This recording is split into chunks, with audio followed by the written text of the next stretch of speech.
Bonjour tout le monde, Carlo Coccaro avec vous et bienvenue à ce nouvel épisode de Cette semaine à l'école. Aujourd'hui, on s'attaque à un écart dont on parle trop peu souvent, les inégalités numériques entre nos écoles. Et on fait ça avec Alexandra Coutelet, aussi appelée la geek de service. Et plus tard, notre ministre d'un jour, c'est Valérie Roberts, qui va nous parler sans détour de la fin à l'école, d'apprendre à cuisiner et à compter, et de notre jeunesse. Mais avant d'aller plus loin, l'épisode d'aujourd'hui est propulsé par WorkU de Nureka. On connaît tous WorkU comme l'outil par excellence pour aider les jeunes qui ont des difficultés de lecture et d'écriture.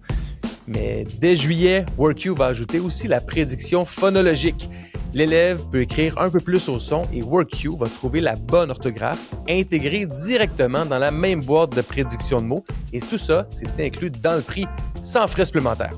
WorkU avec la prédiction phono pour donner une voix à ceux qui apprennent autrement. Bon, allons à notre épisode, mais avant tout ça, on va commencer comme toujours avec le bulletin de nouvelles et les nouvelles de la semaine. Et cette semaine, c'est la province à l'est du Québec qui nous donne une belle leçon en éducation.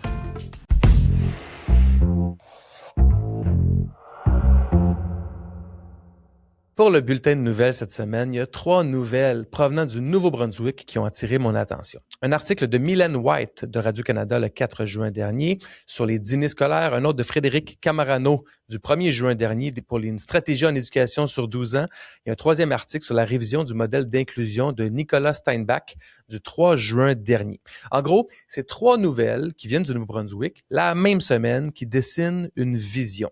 Donc, dès septembre 2026, à la prochaine rentrée, il y aura des dîners à prix abordable dans toutes les écoles.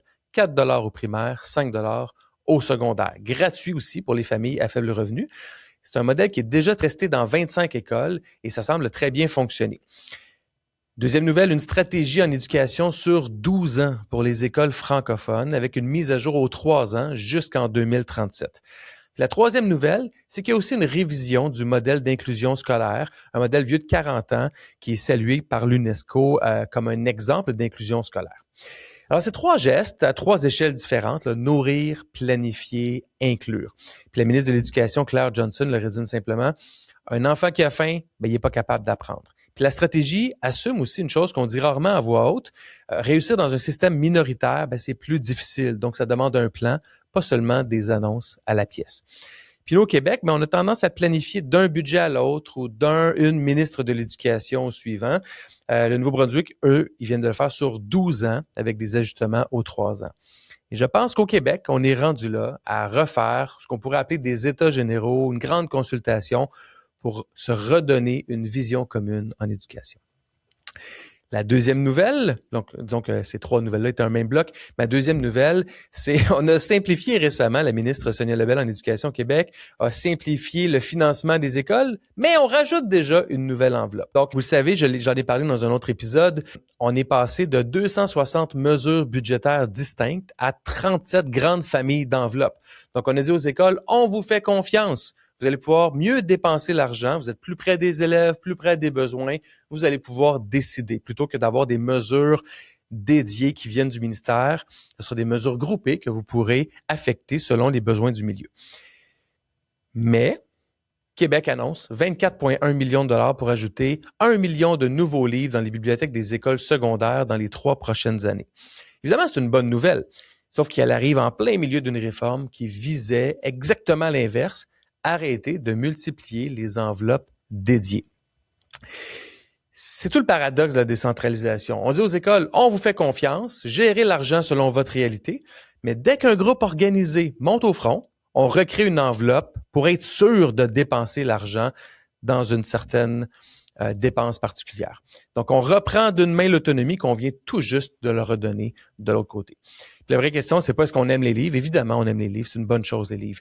Mais est-ce qu'on fait confiance au milieu, oui ou non? Parce qu'une réforme d'autonomie qui ajoute une exception chaque fois qu'un lobby parle trop fort ou parle plus fort, c'est pas une réforme, c'est plus un ancien système avec un nouveau nom. Et cette semaine, j'ai 2 bonnes nouvelles. C'est le fun. C'est des nouvelles. Encore là, j'aime beaucoup les bonnes nouvelles qui sont dans la simplicité.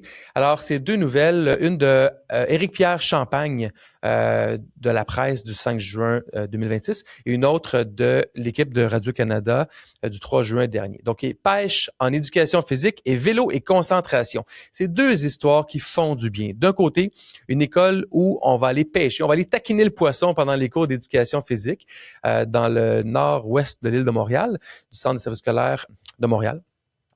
Et une autre, c'est le programme Riding for Focus. C'est 30 minutes de vélo avant l'école avec les élèves. C'est un programme auquel adhèrent plus de 400 écoles en Amérique du Nord avec des résultats qui sont pas anecdotiques. Donc, sur le vélo, une évaluation au Wisconsin a montré que les jeunes qui pédalent chaque matin progressaient 2 fois plus vite en mathématiques et en lecture. Puis 89% des enseignants ont noté une meilleure attention en classe. D'ailleurs, une recherche de Stanford confirme même un effet positif sur le cerveau des jeunes ayant un TDAH. Bouger dehors, c'est pas une récompense, c'est un levier d'apprentissage. Puis parfois, on l'a un peu oublié. On a tendance à vouloir ramener les élèves en classe de façon un peu rigide, je dirais. Mais l'extérieur, la nature, c'est un terrain propice aux apprentissages. Et c'est ce deux profs d'éducation physique aussi font en les amenant les élèves pêcher. On peut apprendre, on peut se développer. Et c'est aussi de l'activité physique en nature qui est fait avec ces jeunes-là. On n'a pas besoin de gros gymnases, de gros programmes. On a besoin, je dirais, une forme d'innovation et de retour en arrière. Donc, là, un terrain de jeu, ça déborde des murs de l'école. C'est à faible coût, on est capable de faire des activités innovantes qui font du bien aux jeunes et qui sont aussi des vecteurs d'apprentissage.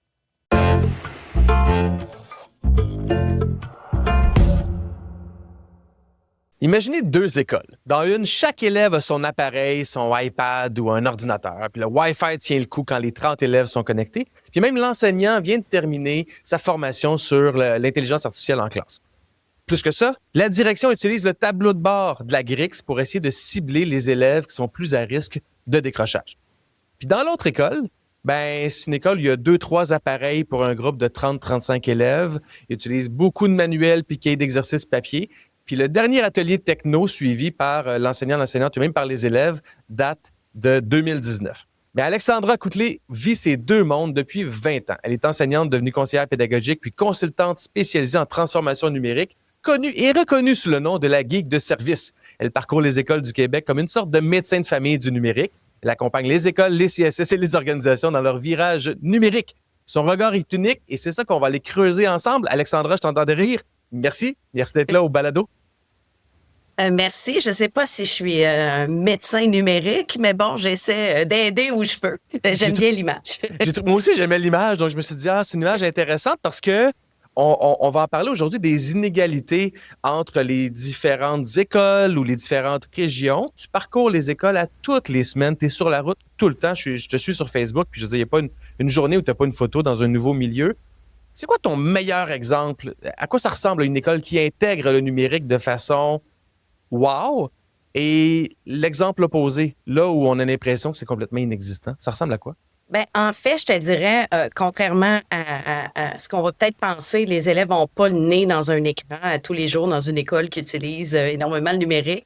Il y a comme une variété d'usages. Les profs sont à l'aise de partir des projets avec le numérique. Tu vois autant du balado, du vidéo, que du cahier d'exercice en passant, qui peut tout à fait se mêler à tout ça. À l'envers de la médaille, on est plus dans prof qui voudrait beaucoup, mais que la technologie, disons, n'est peut-être pas au rendez-vous quand je rentre dans une classe puis que le projecteur, la lampe est pratiquement finie, on voit pas à l'écran. La pauvre prof, son tactile ne fonctionne plus depuis 2-3 ans, pas capable de faire une activité interactive. Faut réserver 3 mois d'avance le chariot d'appareil pour faire un projet. 6 élèves qui doivent se mettre en équipe de 2 sur le même appareil. Puis là, notre projet devient lourd et l'idée devient lourde, l'idée pédagogique devient. Quand tu arrives dans une école pour la première fois, c'est quoi les signes qui ne te trompent pas pour faire un diagnostic en 5 minutes de la qualité du numérique dans un milieu? On dirait qu'on le sent. Quand j'arrive, des fois, on est comme, je sais pas comment tu vas arriver à te connecter, je ne sais pas si tu vas être capable de, je ne sais pas de... On est comme mal à l'aise. Je me débrouille bien, je te rassure. D'habitude, j'arrive à avoir un plan A, plan B, plan C. Quand j'arrive quelque part, puis c'est, voici, on te fait préparer ton code Wi-Fi d'invité pour te connecter. On connaît bien la façon de fonctionner. Je le vois souvent tout de suite. Et c'est rien contre les humains qui travaillent très fort dans ces écoles-là. Mais on sent tout de suite l'espèce de panique de on n'est pas sûr si ça va tenir le coup. On n'a plus peur. Et ça stoppe des élans de pouvoir faire des belles choses avec le numérique. quand tu te dis, hey, je vais être devant 36 humains, là, puis ça se peut que tout plante, puis que j'en ai pour 20 minutes à essayer de connecter ou tu te décourages dans ce sens-là. Fait que je le sens d'habitude dans l'accueil qu'on me donne, si on est paniqué aussi, ça va bien aller. T'as-tu un exemple concret d'un moment où tu t'es dit, oh my God, l'écart est tellement grand entre l'école A et l'école B ou entre la classe A et la classe B?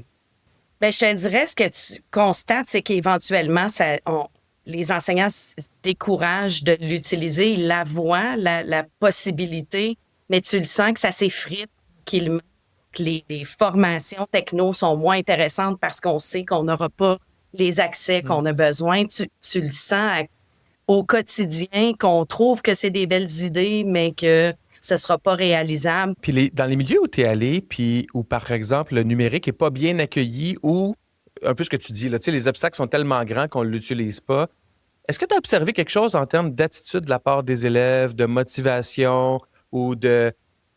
Eux, les élèves vivent dans le numérique, donc je pense qu'ils ont des réflexes un peu plus naturels, puis là, qu'ils voient que ces réflexes-là ne sont pas encouragés à l'école. Est-ce que tu sens quelque chose de différent chez les élèves qui sont dans ces milieux-là? Peut-être pas, parce qu'on est capable, sans le numérique, de motiver des élèves. Là, c'est pas une obligation de ce côté-là. Par contre, on sent que une certaine déconnexion avec ce qu'ils vivent dans la vraie vie. Par contre, on peut parler numérique sans nécessairement faire du numérique. Fait que je vois des enseignants amener des débats par rapport à l'intelligence artificielle qui se fait sans tablette, qui se fait sans rien, mais qui rejoint peut-être ce qu'ils vivent de ce côté-là. En début d'année scolaire, j'étais avec des élèves de cégep qui s'adressaient à leurs enseignants, à leurs professeurs de cégep. Et ces élèves-là, cette année, au mois d'août, étaient à leur 3e année avec l'intelligence artificielle. Donc, l'année 1, il est en secondaire 5, ChatGPT est arrivé. Eux autres savaient que ça existait. On s'entend que le milieu scolaire se réveillait à qu'est-ce que c'est cette chose-là. L'an 2, ils ont commencé leur cégep en se faisant bien avertir de ne pas utiliser ces outils-là. Et là, on arrivait à l'an 3 et on leur avait toujours pas parlé des bons usages de ces outils-là. Et ce qu'ils reprochaient, c'était ça. J'ai l'impression c'est que c'est ce qu'on entendrait aussi si on jase un peu avec nos élèves au secondaire et peut-être même au primaire. Si on m'en parle pas, comment est-ce que je suis préparée à le vivre? Puis là, je sais que ça a l'air gros parler de tout ça, mais des fois, c'est aussi simple que discuter sur nos valeurs, sur l'éthique, sur un article de journal qui est sorti sur un enjeu, puis les faire réfléchir. Mais comme ça, on connecte ce qu'ils vivent au quotidien, qui est numérique, IA et autres, là, les algorithmes de réseaux sociaux, c'est des choses qu'il faut discuter avec eux. On veut pas que l'école s'éloigne trop de ce qu'ils vivent. Si on n'est pas éduqué de ce côté-là, si on n'a pas ce bagage, on est laissé à nous-mêmes, laisser à eux-mêmes nos enfants se dépêtrer là-dedans. C'est lourd et c'est intense. Il y a des statistiques, entre autres, de l'Académie de la transformation numérique de l'Université Laval de 2023 qui montrent qu'il y a jusqu'à 2 à 3 fois plus d'ordinateurs ou d'appareils technologiques au privé qu'au public. On parle ici des écoles, évidemment. Est-ce que ça correspond à ce que tu vois sur le terrain? Ça commence à se rattraper, je te dirais. Il y a beaucoup au public, on a de plus en plus d'appareils. Quand j'ai quitté l'enseignement, il y a presque une dizaine d'années, on n'avait pas d'appareils, nous, comme profs. Il y avait 3 appareils dans la salle des profs à l'attendre de notre tour pour pouvoir aller sur l'ordinateur. J'avais pas d'appareil fourni maintenant. C'est de plus en plus commun. Depuis la pandémie, on s'entend qu'il y a eu des gros achats. Est-ce qu'on est rendu à du 1-1 partout puis tout le monde a son appareil partout? Pas nécessairement, là. Fait que oui, je vois une différence de ce côté-là un peu, mais on s'est beaucoup amélioré de ce côté. Par exemple, avec l'intelligence artificielle, présentement, il y a des milieux où c'est ouvert aux élèves, on fait des projets avec les élèves, et il y a des milieux où on ne parle pratiquement pas du tout. Là. Il y a pratiquement rien de mis en place. Selon certaines stats là, de février 2026, 73% des étudiants universitaires québécois l'utilisent déjà pour leurs études, en hausse de 14% en un an. Puis même pour 48% d'entre eux, c'est le premier réflexe pour faire une tâche. Est-ce que l'IA est en train de créer une nouvelle fracture technologique au-dessus de la fracture même de celle de la présence des outils techno? Mais c'est sûr que il va falloir s'y atteler parce que l'IA, on l'a dit, elle est partout. Tu fais une recherche Google maintenant, tu as de l'IA qui te résume ta réponse. Ça change beaucoup ce volet-là de culture informationnelle. Ça touche plein de volets de notre société aussi. Et effectivement, présentement, je vois une fracture de ceux qui... Je veux être clair, c'est important de réfléchir, de prendre les bonnes décisions, de prendre le temps. Mais il y en a là que ça fait 3-4 ans qui réfléchissent, mais qui a rien en place encore. Il va falloir s'y mettre là, éventuellement, assurément. Il y a des milieux qui ont mis en place des comités, fait des tests avant d'ouvrir aux élèves. On fait eux-mêmes de la formation, on met en place des politiques. Et autant dans le public que dans le privé, en passant que j'ai vu les deux, et que là, on va aux élèves en formant les élèves en ayant un plan de match, que ça s'est fait au jour 1, peut-être pas, mais ceux qui ont rien fait du tout encore, j'aime dire qu'on se sent toujours en retard avec l'IA. Là, je me sens en retard à tous les jours de me mettre à jour là. Les enseignants qui nous écoutent là, sont en surcharge à Absolument. tous les jours. Donc là, ils sont déjà en mode, OK, ben, je planifie mon cours de demain ou mes cours de demain, j'ai de la correction, j'ai les bulletins. Et j'ai des d'autres relations enjeux avec à les gérer parents. aussi. Se former sur l'IA, ça Oui. prend du temps et c'est comme une Oui. formation qu'il faut suivre en continu. Je dirais, si tout le monde passait 2 heures par semaine à se former sur l'IA, ce serait pas suffisant, tellement les avancées sont rapides. Je te confirme. C'est tellement rapide que moi, je dois y mettre facilement 15-20 heures par semaine. Ça, c'est même pas dans le temps où je l'expérimente avec des enseignants. Là. C'est les tests fou, que hein? je fais, les formations, les lectures. C'est au moins 15-20 heures semaine et je me sens en retard à tous les jours. Mais ce que je dis quand je vais dans des milieux qui se sentent en retard, c'est qu'il va falloir accepter d'être en retard parce que ça va vite. Ouais. Faut juste pas s'arrêter. Si je suis en retard un matin, si j'étais en retard pour enregistrer mon balado avec toi, c'est mieux d'arriver en retard que de l'annuler puis de pas y aller. Donc, je trouve ça important juste de continuer d'avancer. Puis oui, on sera peut-être en retard, mais si on n'avance pas du tout, là, le retard va être catastrophique là, de ce côté-là. Fait qu'il faut avancer. Est-ce que tous les enseignants doivent mettre 15-20 heures par semaine? Là? Pas du tout, mais nos décideurs devraient mettre au moins un petit 2 heures par semaine là-dessus. C'est des enjeux qui sont importants. Ouais. Il faut former nos enseignants. Ça va prendre de la formation, mais pour nos gestionnaires, pour nos services informatiques, parce qu'on n'a pas mentionné toute la pression qu'eux vivent présentement, doivent s'assurer de la sécurité de tout le monde dans tout ça, des outils, se former eux-mêmes à la vitesse que ça va. Là, eux doivent s'assurer de... il faut former les profs, il faut former les élèves, ça en fait beaucoup, là, j'en conviens. Mais bon point, avançons. Si on n'avance pas du tout, ben, on est ailleurs. Alors, comment on fait comme enseignant pour s'adapter à des conditions technologiques qui sont parfois difficiles? Dans les dernières années, surtout avec la pandémie, on s'est éparpillé dans une multitude d'outils. On a voulu essayer tout. Quand on commence à faire un ménage, qu'on s'approprie nos outils au quotidien, qu'on maximise un petit nombre d'outils, on devient plus connaissant, plus compétent. C'est plus facile de s'adapter de ce côté-là. Fait que je pense qu'il y a un choix en haut, et je le vois beaucoup, là, les écoles font un certain ménage. À un moment donné, j'ai pas besoin de 8 outils qui font des questionnaires en ligne. On peut s'en approprier un, tout le monde le maîtrise, tu te sens plus confiant de ce côté-là. Faut accepter l'inconfort. Si vous avez déjà aidé un de vos parents à brancher leur cinéma maison à la maison, ben il y a toujours un bain de l'essai-erreur dans la technologie de branchement haute. Si on pogne les nerfs à chaque fois, ça aide pas. Alexandra, tu sais, au balado, on a une entrevue spéciale qui s'appelle « Ministre d'un jour » où une personnalité devient ministre de l'Éducation d'un jour. En terminant l'entrevue, je te nommé ministre de l'Éducation pour les prochaines minutes. Et ce serait quoi tes réformes concrètes que tu mettrais en place pour colmater cette fracture numérique-là, ces inégalités numériques-là entre les écoles, les centres de services scolaires et les écoles privées au Québec? Qu'est-ce que tu ferais? Ben c'est sûr que si j'avais une baguette magique pour trouver plus de temps pour former, pour accompagner, je continuerais d'encourager, entre autres, tous mes super collègues récits qui sont dans les milieux. Ils sont essentiels pour aller accompagner. Parce que oui, formation, c'est bien beau de dire, tu as 3 heures, tu écoutes quelqu'un parler, mais dans le concret de l'accompagnement. Ouais. Et l'accompagnement, non seulement par des récits, mais par nos services informatiques aussi, qui ont besoin de bras, justement, pour maintenir tout ce parc-là. Mais si on avait du bon accompagnement, puis une belle collaboration des services informatiques, pédagogiques, là, que tout le monde qu'ils soient pas ultra débordés et pas le temps.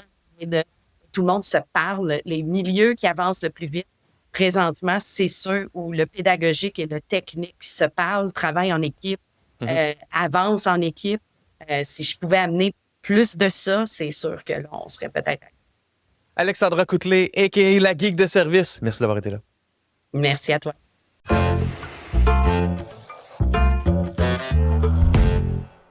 Notre ministre d'un jour, vous l'entendez chaque matin à la radio. Vous l'avez vu à Musique Plus, à VRAC et à Radio-Canada. Mais ce qui m'intéresse aujourd'hui, c'est pas seulement l'animatrice, c'est aussi la belle-mère et la maman. C'est celle qui a écrit La blonde de papa et le livre Postpartum, les hauts et les bas du 4e trimestre. C'est elle aussi qui a réussi à faire reconnaître une journée nationale des beaux-parents par le gouvernement. Valérie Roberts, bienvenue cette semaine à l'école. Salut, Carlo. Merci de me recevoir. Bien, ça fait très plaisir. Valérie, comment est-ce que tu te présentes aux gens qui ne te connaissent pas? Je m'appelle Valérie. J'ai 39 ans, puis je suis très occupée. C'est ça que je dirais. Est-ce que tu dis, c'est moi qui a fait accepter par le gouvernement la journée des beaux-parents? Est-ce que c'est la première chose que tu dis? Non, malgré le fait que ce soit honnêtement une de mes grandes fiertés, là, tu sais. Je veux dire, je trouve ça drôle que ton segment s'appelle Ministre d'un jour parce que quand même, moi, la politique, c'est sûr que c'est quelque chose qui m'intéresse dans la vie. Ça m'intéresse depuis que je suis toute jeune. Mes parents ont toujours été très politisés, surtout ma mère et sa famille. Mais, tu sais, moi, dans mon parcours de vie, je me dis que peut-être que ça pourrait arriver puis je me trouverais bien heureuse, tu sais. Okay. Mais c'est clair que quand j'ai réussi à faire reconnaître la Journée nationale pour les beaux-parents puis qu'on est appuyé par le Réseau pour un Québec famille puis le ministère de la Famille, je me disais, wow, c'est une grande réussite, Valérie, souvenir, est-ce que tu gardes de ton parcours scolaire? Positif, négatif, mitigé? Très positif. Oui? Ouais. Moi, j'ai eu un parcours scolaire. Quand je suis rentrée au primaire, mon directeur d'école, c'était mon oncle. Okay. Fait que c'est sûr que ça aidait quand même. Puis je faisais partie des gens, là, tu sais, dans la classe, là, j'étais en train de faire mes affaires, puis là, on entendait Valérie Roberts se demander au bureau du directeur, Valérie Roberts au bureau du directeur. Puis le nom de famille, c'est dans la famille de ma mère. Fait qu'on n'avait pas le même nom de famille. Okay. Fait que personne ne savait pourquoi j'étais appelée au bureau du directeur. Puis finalement, c'était pour aller dîner chez ma grand-mère. C'est un souper de famille qui était organisé. Exact. Mon oncle était comme, quand ça va être le dîner tantôt, tu viendras, on va aller dîner chez grand-maman. Yes, super. Ah, c'est drôle. Fait que, non, mais tu sais, outre ces souvenirs-là, mon souvenir le plus flagrant, là, c'est à quel point ma mère, dans les rencontres de parents, se faisait dire que je parlais énormément. Je parlais beaucoup, j'étais très rapide en classe, j'apprenais rapidement, j'avais pas besoin de me faire répéter quoi que ce soit. J'ai toujours eu un parcours avec des notes vraiment très bonnes, ce qui fait en sorte que il y avait comme rien dans le parcours scolaire de difficile, c'était tout le reste, là, tu sais. Fait que ma mère répondait toujours à mes enseignants, ben si elle passe, parce qu'elle a fini. Fait que occupez-la. Fait que grâce à ma mère, j'ai eu une multitude de travaux supplémentaires. C'est ça. Dans mon C'était la primaire. façon traditionnelle de soutenir un peu plus les enfants rapides ou doués, c'est plus de travaux, ce qui est un peu, en tout cas, semi-contre-intuitif. Là, on comprend pourquoi, puis en même temps, je veux dire, pourquoi emmerder un enfant avec plus de travaux quand il comprend déjà? Oui. Mais en même temps, ça m'amusait quand même. Tu sais, je suis quelqu'un qui aime énormément apprendre, je suis super curieuse. Puis à mon arrivée au secondaire, j'ai fait un an d'international, de PEI, comme on appelle. Et moi, je pensais que c'est parce qu'on allait voyager. Puis j'ai rapidement réalisé que ça n'avait pas rapport. Fait que... Vous avez voyagé dans les livres. Moi, j'étais comme, le bénévolat, c'est super chouette, mais c'est quand le voyage? Bien, j'ai une bonne nouvelle pour toi. La première ministre t'appelle, elle dit, t'es habitué de te lever tôt pour aller à la radio, on a besoin de toi, t'es bonne en sciences en plus, puis je ne le savais pas, viens nous aider pendant une journée, on te donne les clés du ministère de l'Éducation. Fait que là, tu te lèves super tôt, comme d'habitude. J'imagine que tu te lèves à quelque chose comme 3 heures du matin là, pour faire de la radio. 4 heures. 4 heures. Tu te lèves à 4. À 4h30, tu es déjà dans les bureaux du ministère de l'Éducation. Les journalistes ont les yeux un peu collés. Puis ton personnel politique est là. Ils attendent ta première réforme, ta première conférence de presse. Le micro est à toi. Qu'est-ce que tu fais? La première affaire que je veux faire, c'est... Ça peut paraître niaiseux, mais je vais intervenir sur l'alimentation à l'école. OK. C'est sûr que moi, je suis mariée à un chef, là, fait qu'on dirait que l'alimentation, dans ma vie au quotidien, là, tu sais, la c'est un mode de restauration, vie, l'alimentation, ouais, exact.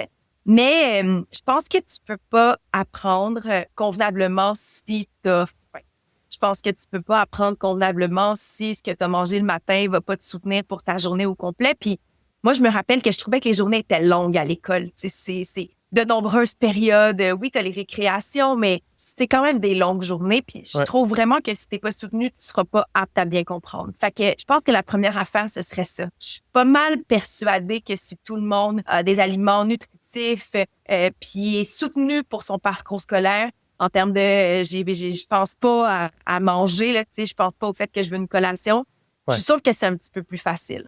Fait qu'on dirait que je commencerais par la base. Et comment est-ce que tu ferais ça? Parce qu'il y a différentes façons de le faire. Il y a la façon de dire, on s'assure que tous les élèves mangent à leur faim. Il y a un programme au Canada, je pense que c'est au Manitoba, où justement, il y a un accès un peu universel à la nourriture à l'école. Ceux qui peuvent payer paient, mais ceux qui ne peuvent pas payer, ils l'ont gratuitement.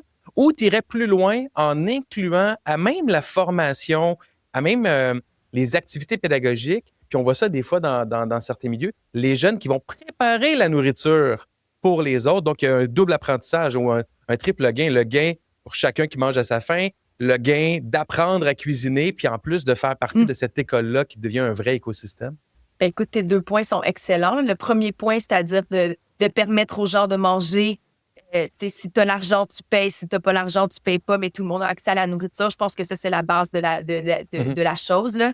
Puis même d'offrir des produits qui sont plus sains. Puis je voyais dernièrement, il y a Jamie Oliver qui avait un documentaire qui était sur lui sur une plateforme d'écoute. Puis lui, il l'a fait au Royaume-Uni. Il a voulu créer notamment des cafétérias avec des aliments sains. Puis il disait, au début, les élèves, ils pas là sur le fait que tout à coup, il y avait des lentilles sur le menu. Mais ça prend 1 semaine, 2 semaines. L'humain trippe pas tant sur le changement, mais une fois que celui-ci est implanté, il s'en rend plus nécessairement compte. Mais après ça, ce que tu dis de pouvoir enseigner la cuisine, ça ferait même partie de mon autre réforme. Mon autre réforme, ce serait d'enseigner à l'école des trucs qui sont plus utiles. Puis, je comprends l'idée de faire des mathématiques, l'idée de faire du français, évidemment. Tu sais, je veux dire, moi, je trouve que le français, c'est hyper important. L'idée de faire des sciences, de faire de l'histoire, de la géographie, mais je ne comprends pas qu'on n'enseigne pas des matières de base de la vie de manière générale à nos enfants. Tu sais, oui, à la maison, on en fait énormément, là, mais c'est clair que si dans un lieu encadré, tu sais, moi, je me rappelle dans mes cours d'économie familiale, quand j'étais au secondaire, là, on avait une machine à coudre puis on apprenait à faire des boxers. Okay? Je pense que toute notre génération, on a fait ça. Absolument. Mais ça m'a appris à utiliser une machine à coudre. Puis après, j'ai demandé une machine à coudre en cadeau. Puis j'en ai fait moi-même des vêtements. Puis j'en ai reprisé des barres de pantalon. Oui, c'est ça. Mais je veux dire, moi, ma mère, elle savait pas coudre. Fait que c'est grâce à l'école que j'ai pu apprendre ça. On en avait quelques petits cours de cuisine par-ci, par-là, mais je pense qu'on devrait réellement donner une base plus solide à nos enfants, puis au primaire, mais aussi au secondaire, tu sais. Il y en a qui disent que c'est bien beau tout ça, mais les parents ont leur job à faire. Ça, je l'entends beaucoup là, dans ce que je fais. Puis je pense que tout le monde est d'accord avec ça. Puis je pense que l'école est aussi un grand égalisateur d'opportunités, de chances. Puis comme tu dis, si les jeunes arrivent puis n'ont pas mangé à leur faim, bien, tout le monde est perdant. Le jeune est perdant, l'enseignant, l'enseignante en classe est perdante aussi parce que c'est plus difficile d'enseigner à cet élève-là. Puis l'élève, quand il sort avec un diplôme puis il n'est pas capable de se faire cuire des pâtes, ou de se faire une crêpe ou de se faire une omelette, ben tout le monde est perdant aussi. Fait que si l'école vient pallier, vient égaliser les chances, vient permettre à tout le monde d'avoir une base en cuisine, ça va faire une différence. Puis juste au moment où on enregistre dans la presse le week-end dernier, il y avait un article sur les cours pour les impôts. Les cours d'économie, les cours de finance. Ouais. Exact. Fait que comment gérer ton argent, comment bâtir ton crédit, comment faire tes impôts. J'ai vu ça, je pense que je criais chez nous, alléluia, tabarouette! Dans l'article que tu nommes, la journaliste a demandé aux élèves qui ici connaît le salaire de ses parents. Puis c'était une minorité de 3-4 élèves qui levaient timidement la main dans la classe. Donc ça veut dire que c'est à peu près 10% des élèves. Évidemment, c'est pas un sondage à grande échelle, mais si les jeunes connaissent même pas le salaire de leurs parents ou une approximation, ben ils doivent pas connaître non plus tous les rouages autour de ça. C'est peut-être ces générations-là qui vont avoir ces cours-là sur l'économie, qui vont être enfin libérés du tabou de l'argent. Puis quand on va en être libéré, ben c'est sûr que ça va être plus facile. T'sais. Valérie, tu côtoies beaucoup de jeunes au quotidien, je suis sûr. Comment tu la trouves, notre jeunesse actuelle? C'est quoi ses forces? Je la trouve plutôt épatante, notre jeunesse actuelle. Je trouve... moi, j'ai fait beaucoup de télé-jeunesse aussi, là, fait que j'en ai côtoyé vraiment beaucoup.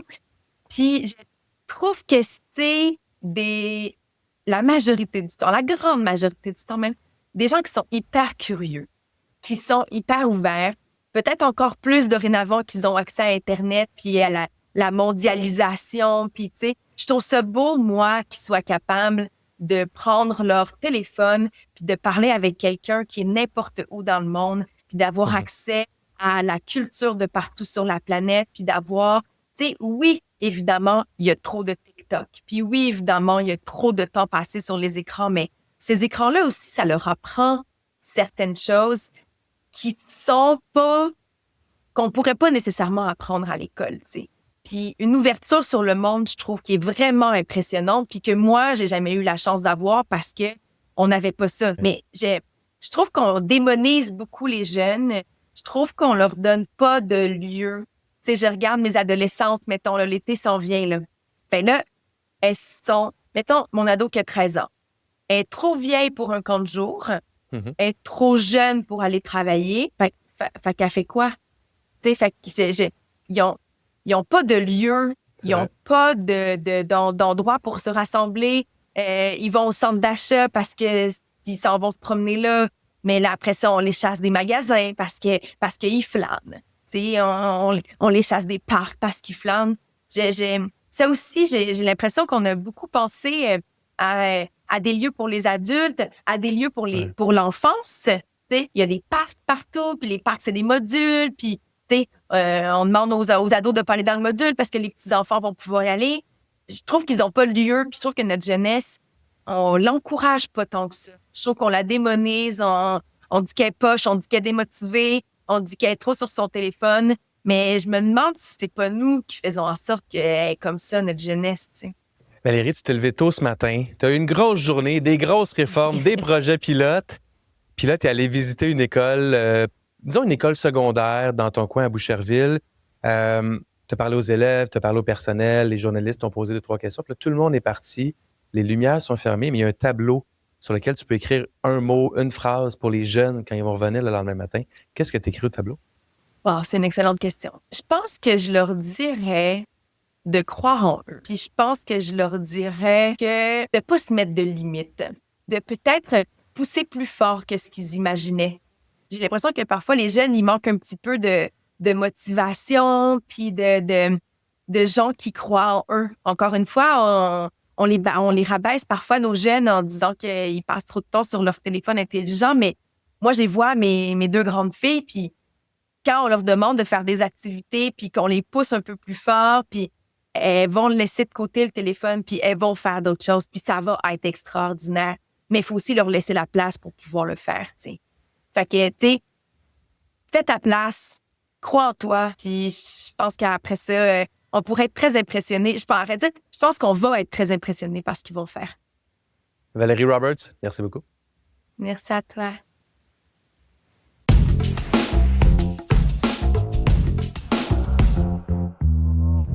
Si je retiens une chose de l'épisode d'aujourd'hui, c'est la citation d'Alexandra. C'est mieux d'arriver en retard que de jamais y aller. Que ce soit avec le numérique, la faim ou les chances qu'on donne à un enfant, l'égalité parfaite, on ne va jamais l'atteindre. On va certainement pas l'atteindre du premier coup. Mais ne rien faire en attendant d'être prêt, mais ça, c'est un vrai échec. Puis cette semaine, posez-vous la question, dans votre école, dans votre milieu, c'est quoi l'écart qu'on a arrêté de voir parce qu'on s'y est habitué? Puis envoyez cet épisode-là à une personne qui a le pouvoir d'en réduire un. Merci à Alexandra Coutelet pour sa lucidité et son expérience sur le terrain et merci à Valérie Roberts d'avoir joué le rôle de notre ministre d'un jour avec autant de cœur.